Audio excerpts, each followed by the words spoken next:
Hello! In this final video on the background of Jehovah's Witness governing body member Anthony Morris Jr., I wanted to take a little look at his finances, and in particular, how he mentioned in a talk that his parents are wealthy. Let's take a listen. It's amazing what's going on because of the generosity of Jehovah's people. Giving to the worldwide work, and then the governing body sees that it goes in the places that it'll do the most good. See, and I have to tell you this here because we know so many of you. You know, my dad's a wealthy man, and my mother, and they're not Jehovah's Witnesses. He's 92, and she's high 70s, and he's always wondering, well, where's all that money going? You know, and that somebody's stealing, and you're just stupid, Tony. You know, and they're taking advantage of you. So not long ago, he says to me, you know, what are they doing with the money? The they. And I told him, I said, look, I'm part of the they. It's not happening. And he went, oh. I said, part of the they. I tell you.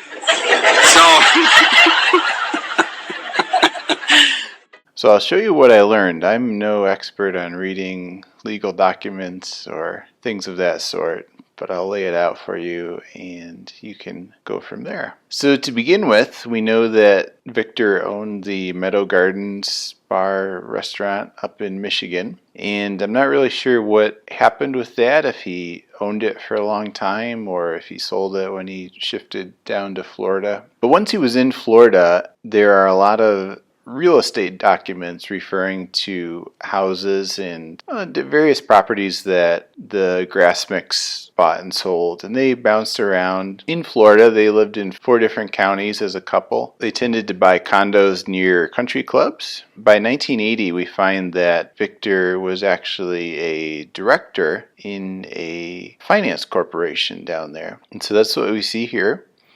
It was called the Dolphin Finance Corporation. And you can see here, Victor is listed as a director of this corporation. And they were kind of a mortgage corporation, from what I understand. So this is around 1980. Here's some documentation from later in the 80s. We find now that Victor has resigned as a director of this corporation in 1988. The reason for that is the man below him, James Mims. It turned out that James Mims, who owned the Dolphin Finance Corporation and a number of other mortgage companies, was running a Ponzi scheme in Florida. So here's an article from 1985 when Mims was charged with running his Ponzi scheme, and as it says, defrauded more than 500 people of $14 million.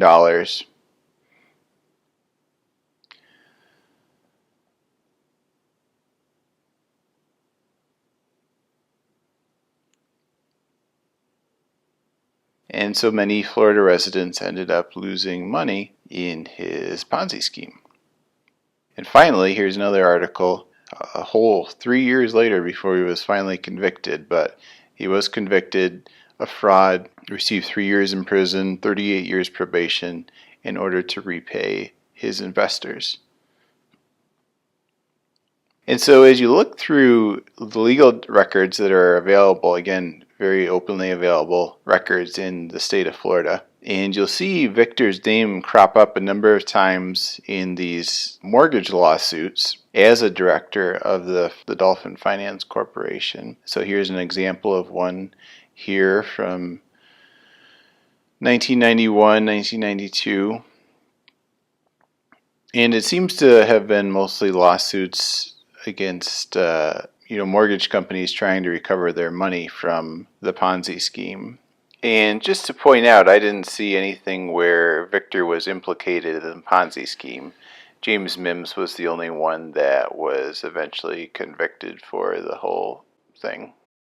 In fact, this is a document from 1991. This is a lawsuit against the insurance company that insured Mims to try and recover some of the money that was lost.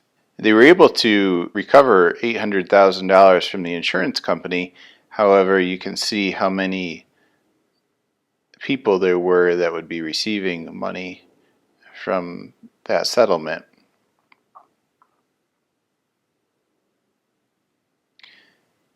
And you can see there listed several Grasmicks, including Shirley and Victor, as victims in the Ponzi scheme.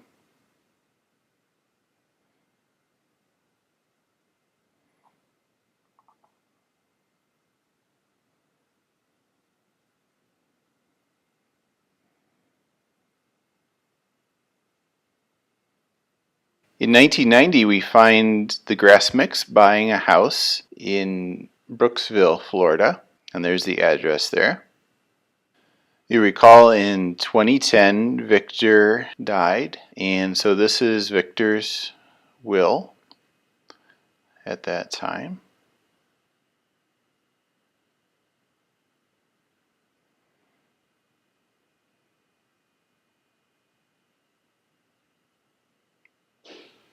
And so you'll notice here that the things in his house he bequeathed to his wife.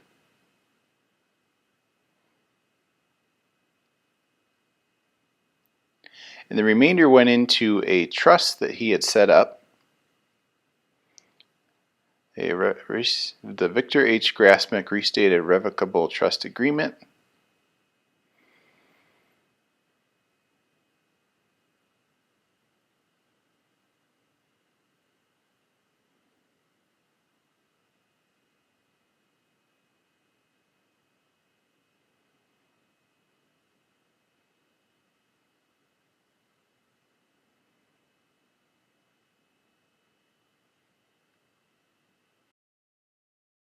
And here we have a document explaining a little bit more about the trust that Victor had set up.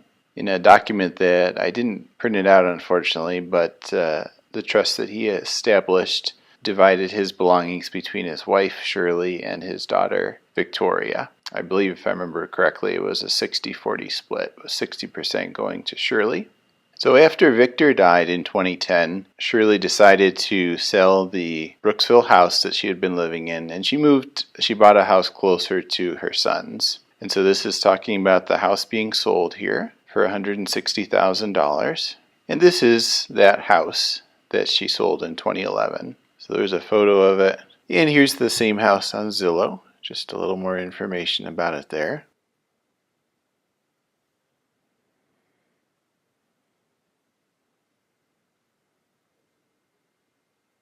And so yeah, you can see how Shirley did indeed sell it in 2011 for the 160 grand. And so we can see here Shirley buys a new house in the Villages, Florida. We'll see later she pays just about exactly $160,000 for this house, so that works out well. And there's no mortgage paperwork, so she evidently pays cash for this house. In 2013, Shirley herself dies, and so we see here her will. Her will is actually very similar to Victor's will. So the things in the house, in her car, she leaves to her children. And the rest, her money and whatnot, is left in a trust.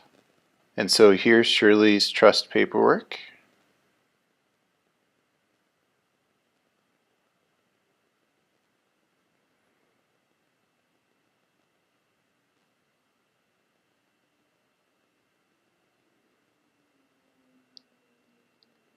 And the part that's maybe of most interest to us, after her death, her estate of the trust would be split into thirds and divided between her 3 sons. So we see here some of the trust paperwork as regards her house in particular. And the boy's preparing to sell her house.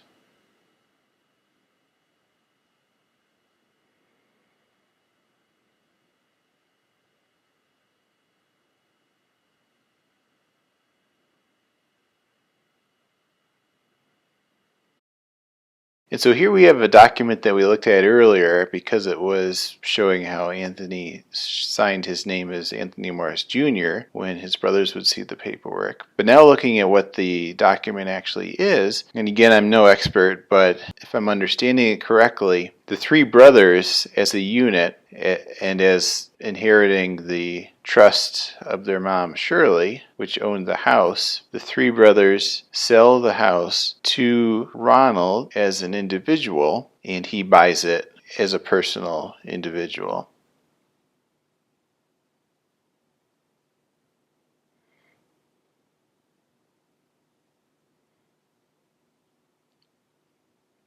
And so here we see Shirley's house that she lived in until her death in the Villages, Florida. And here's just a little more information about the house.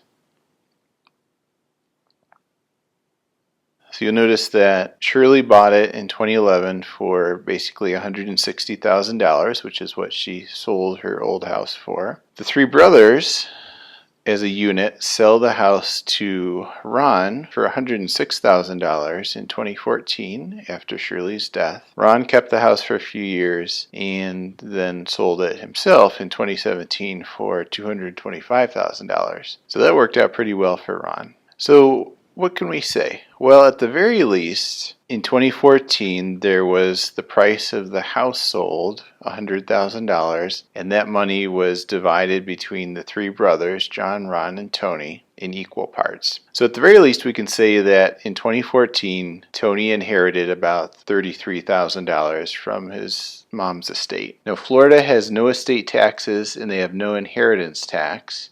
New York has no inheritance tax. So Tony wouldn't have paid any taxes on this money that he received. Certainly, I think the question exists of how much money was actually in the trusts that both Victor and Shirley had set up beforehand, and we just don't have that information available. But if there was additional money on top of the price of the house, Tony would have also inherited a third of that.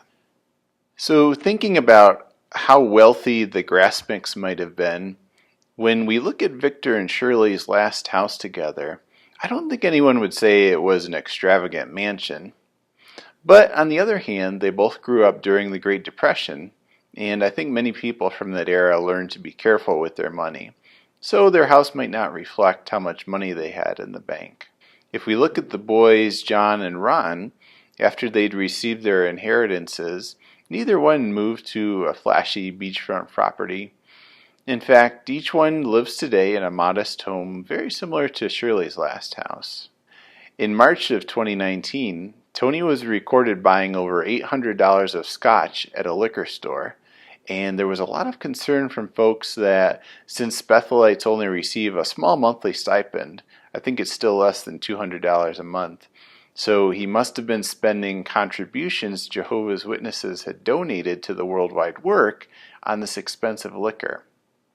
But I think we can see from the previous that Tony has his own savings that he can use. So while a lot can probably be said about whether a person in his position should be spending that much on liquor, I think we can at least rule out that he's diverting contributions to buy this alcohol. Another point is that Bethelites are under a vow of poverty, and this should apply to the Morrises as they live at Bethel. However, if you look at it, the vow is concerned more with earning money from side jobs while you're at Bethel. Bethelites are allowed to maintain their own savings and receive cash gifts. They're not obligated to turn that money into Bethel. Well, I think that about wraps up our look into the life of Anthony Morris Jr. I hope you found it interesting. Maybe it shed a little more light on his life and experiences over the years. Thanks for watching. Take care.